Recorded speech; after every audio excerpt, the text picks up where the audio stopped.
আপনার ফোন যদি স্লো কাজ করে আজকে ভিডিওর মাধ্যমে আপনারা জানতে পারবেন কিভাবে আপনি ফোনটি ফাস্ট করবেন। কোনো কিছু ওপেন করতে গেলে সময় নেয়, কোনো অ্যাপস অথবা কোনো কাজ করতে গেলে স্লো কাজ করতেছে। তো এই সমস্যাটা সমাধান কিভাবে করবেন আজকে ভিডিওর মাধ্যমে সেটি জানতে পারবেন। সমস্যাটি সমাধান করার জন্য আপনি চলে যাবেন সেটিংয়ে। সেটিং উপরে ক্লিক করে দিচ্ছি।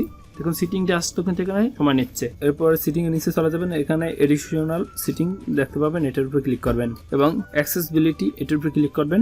উপর থেকে ভিশনের উপরে ক্লিক করবেন এবং নিচে দেখুন রিমুভ অ্যানিমেশন, এটা আপনি অফ করে দেবেন। এটি যদি অন করা থাকে তাহলে সেটি আপনি অফ করে দেবেন। এখন যদি আমরা কোনো কাজ করি, কোনো একটি সফটওয়্যার ওপেন করি, দেখুন সাথে সাথে এটি চলে আসছে। যখন আমি গ্যালারিটি ওপেন করি সাথে সাথে কিন্তু এটি চলে আসে। অ্যানিমেশনটা এখন হয় না। এই অ্যানিমেশনের কারণে কোনো সফটওয়্যার অথবা কোনো কাজ করতে গেলে অ্যানিমেশন হয়, তারপরে সফটওয়্যারটি ওপেন হয় অথবা কাজটি করতে পারেন, প্রোগ্রামটি চালু হয়। এই কারণে আপনার সেটটি স্লো কাজ করে। আপনি আরেকটি কাজ করতে পারেন। আপনার হোম স্ক্রিনে আসার পরে ডিসপ্লের উপরে দুইটি আঙ্গুল রাখবেন, তারপর নিচে টান দেবেন।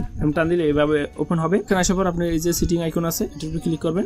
দেখুন ট্রানজিশন ইফেক্ট, আপনি এটার উপরে ক্লিক করবেন। এখানে দেখবেন আপনার কোন ইফেক্টটা দেওয়া আছে। প্রথম যে ইফেক্টটা আছে এটি হলো সরাসরি এইভাবে ওপেন হবে। দ্বিতীয়টা হলো দেখুন কিভাবে ওপেন হয় সেটা দেখুন তো দেখাচ্ছে। আপনি যদি চান যে নিচে চাই এবং উপরে চাই এরকম, তাহলে এটা দিবেন। পেজ আকারে ওপেন হবে। তারপর বিভিন্ন অপশন আছে, আপনি চাইলে এগুলো দেখতে পারেন। আপনার ভালো যেটা লাগে সেটি আপনি ওপেন করতে পারেন। তো আমি এটা প্রথমটা দিয়ে দেবো। প্রথমটা দিলে আপনার কাজটি ফাস্ট কাজ করে। তারপর ডানের উপর ক্লিক করে দেবো, এখানে কাজ শেষ। আপনি আরেকটি কাজ করতে পারেন, সেটা হলো আপনার থিমস খুঁজবেন। আপনার ফোনে থিমস লেখা আছে অথবা সার্চ বাটন থাকলে এখানে দেখবেন থিমস, লিখলে চলে আসবে। দেখুন থিমস, এখানে আপনি ক্লিক করে দিলাম। থিমস এর ভিতর ক্লিক করার পর আপনি এখানে একটা অ্যাড আসছে, একটা আমি কেটে দিলাম। থিমস এর উপর ক্লিক করার পর এখানে আপনার ফ্রি অনেক থিমস আছে, এগুলো আপনি ব্যবহার করতে পারেন। ফ্রিও আছে আবার পেইডও আছে। আপনি নিচে ফ্রি দেখে ক্লিক করতে পারেন। আর যদি আপনি কিনে ব্যবহার করতে চান তাহলে এখানে এই যে প্রিমিয়াম লেখা আছে, এগুলো কিনে আপনি ব্যবহার করতে পারেন। অথবা আপনার সিরিজ যে থিমস গুলো আছে এগুলো আপনি ব্যবহার করতে পারেন। এগুলো ব্যবহার করার জন্য প্রোফাইলের উপর ক্লিক করবেন। এখান থেকে উপরে আপনার যে কয়টা থিমস আপনার ফোনে আছে সেগুলো এখানে দেখা যাবে। থিমস এর উপর ক্লিক করবেন এবং এখানে দুইটি আমার সেটে থিমস আছে, আপনি যে কোনো একটি ব্যবহার করতে পারেন। আপনার যদি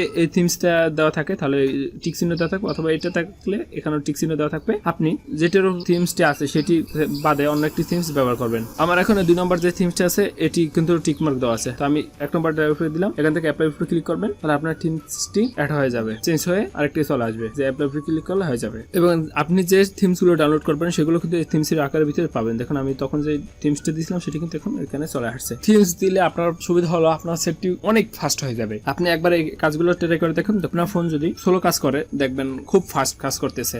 একবার আপনি ট্রাই করে দেখেনই না, তাহলে বুঝতে পারবেন। তো ভিডিওটা যদি ভালো লাগে অবশ্যই লাইক করবেন, কমেন্ট করবেন এবং আপনি যদি আমাদের এই চ্যানেলে নতুন হয়ে থাকেন চ্যানেলটি সাবস্ক্রাইব করে পাশে থাকবেন। আর যদি অলরেডি চ্যানেলটি সাবস্ক্রাইব করে থাকেন, থ্যাংক ইউ সো মাচ।